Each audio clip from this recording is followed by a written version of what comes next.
92 साल की बुजुर्ग महिला अपने ही परिवार से अलग गुजार रही है जीवन। वृद्धाश्रम वालों ने भी किया किनारा, परिवार होने के बावजूद दर दर की ठोकरें खाने को छोड़ा सड़क पर।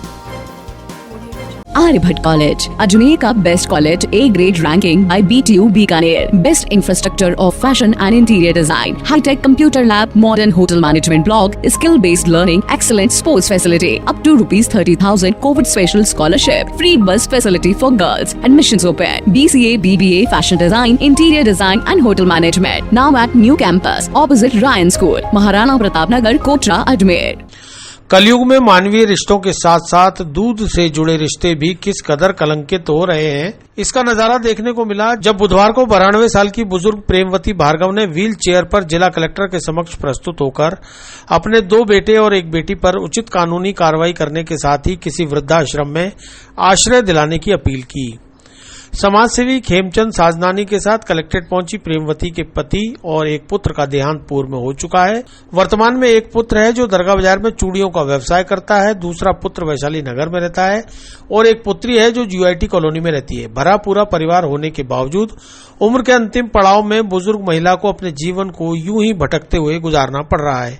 ऐसे में पड़ोस में रहने वाले खेमचंद साजनानी ने काफी वक्त तक उनकी सेवा शुश्रूषा की। अब जब उन्हें लकवा हो गया है तो वृद्ध आश्रम वालों ने भी उन्हें निकाल दिया है।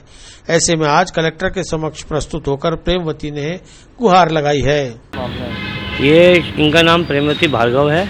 ये हमारे UIT कॉलेज भक्तिधाम के पीछे रहती है। ये मेरे को बेटा बेटा कहती थी, धर्म का बेटा। 8-9 महीने साल से मेरी राम राम अच्छी है। तो ये 30 साल अपने बच्चों वगैरह से किसी से इनके विचारधारा होती है तो उनसे नहीं मिलते। ये अपने मुंह रहती थी। इनको अपना मकान है खुद का, कोई दिक्कत नहीं है। उनकी पेंशन आती है, उनका अपनी दाल रोटी चला रही थी।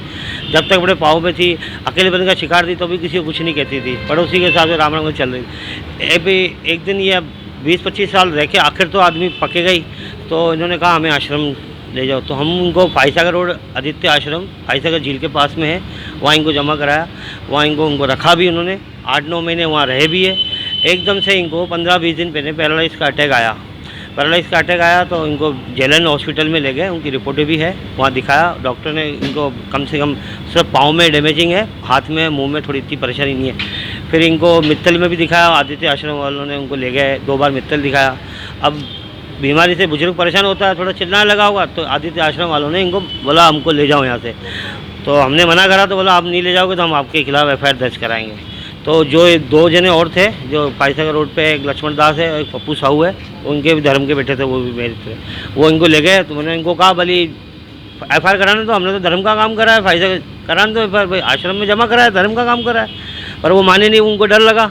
वो यहाँ आके छोड़ के चले गए। वो भी पूछने नहीं आए, ना इनके घर वालों को इन्फॉर्म कर दिया। इनके लड़का एक कहते हैं पप्पी, मैंने तो देखा नहीं, कहीं कोटा वोटा रहता है, बहुत साल के वो आगे नहीं। इनकी लड़की है एक, जिनके हस्बैंड बैंक से रिटायर्ड है और वो उनका वहीं पे UIT कॉलोनी में दुकान है किराने की, शांतिपुरम में दुकान है उनकी। वो उनकी लड़की यहीं रहती है, उनको मालूम है, वो भी नहीं आई। इनका लड़का है जनता कॉलोनी नामदेव की गली में, वहाँ डाकघर की बिल्डिंग में किराए पर दे रखी है, ऊपर वो खुद रहते हैं। उनको भी इन्फॉर्मेशन कर दिया था उस लक्ष्मण ने, पर वहाँ से कोई आया नहीं है। पड़ोस से कोई आने को तैयार नहीं है। तो ऐसे पेशेंट लेटरिन बाथरूम 7 दिन हो गए। अब मैं 7 दिन से संभाला हूँ, लेकिन ज़िंदगी भर तो मैं नहीं संभाल सकता। मेरे भी ग्रस्त है, बच्चे हैं, बीवी है। मेरे को घर वालों निकाल दिया, बोला वहीं पड़ा रहे। अभी इसलिए आए कि भाई कलेक्टर महोदय से ये निवेदन कराया कि इनके लिए कोई ऐसी जगह है। मैं अम्बे आश्रम भी गया था, पुष्कर रोड पे अम्बे आश्रम है सिटी प्राइड के अंदर। उनको बोला तो उन्होंने कहा कलेक्टर की कोई गाइडलाइन नहीं है, कोरोना में भी नहीं ले सकते। फिर कल मैंने इनको इन्फॉर्म करा, बोला हम नहीं कर सकते, अभी हमारे विषय में नहीं है। इसलिए हम कलेक्टर महोदय के पास आए हैं कि इनके लिए कोई व्यवस्था की जाए।